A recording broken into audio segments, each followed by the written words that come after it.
All right, Claudio Martini at Resistance Training. Today is number 4 in the rotation. It's been a while since I filmed deadlifts out here, but just to give you an overview of what we've done so far. I started out with 275 on the bar for 8 reps. Then we went up to 295 for 6 reps. Now we're at 315 for the 3rd set. And so we have 2 bumper, 45-pound bumpers, 2 45 cast iron plates. They're real. They're not bullshit here. No fake weights here. The reason I do it this way is because I only have 4 cast iron plates and the rest are bumpers. So let's get the belt. Here we go. Finish this baby out. So this is 315. It's the 3rd set. And let me get this out of the way and we'll talk about it here.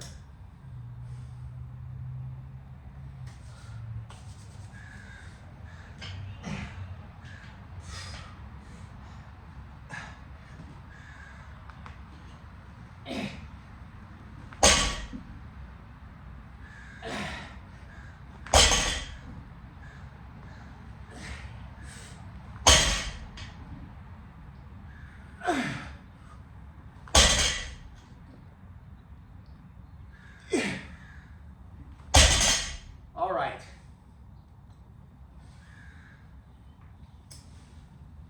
Third set at 315. So we're going to do 2 more sets, and then we're going to move on to pendule rows, then shrugs. And then that's the whole gist of workout number 4. So be right back. Hold on.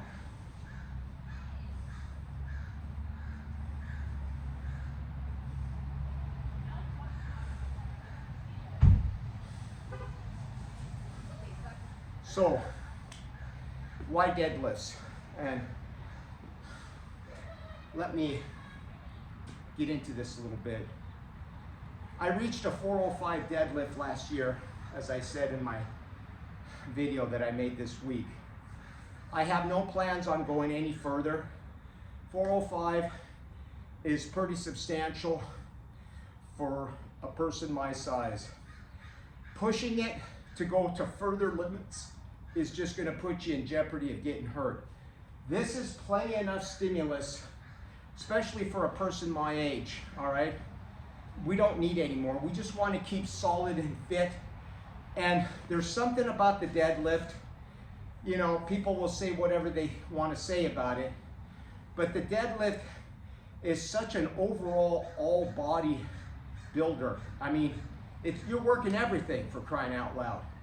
You are working your legs, your quads, your hams, your glutes, your back. You're putting a lot of stress on your shoulders. I mean, when it comes to the king of exercises, this has got to be the overall best.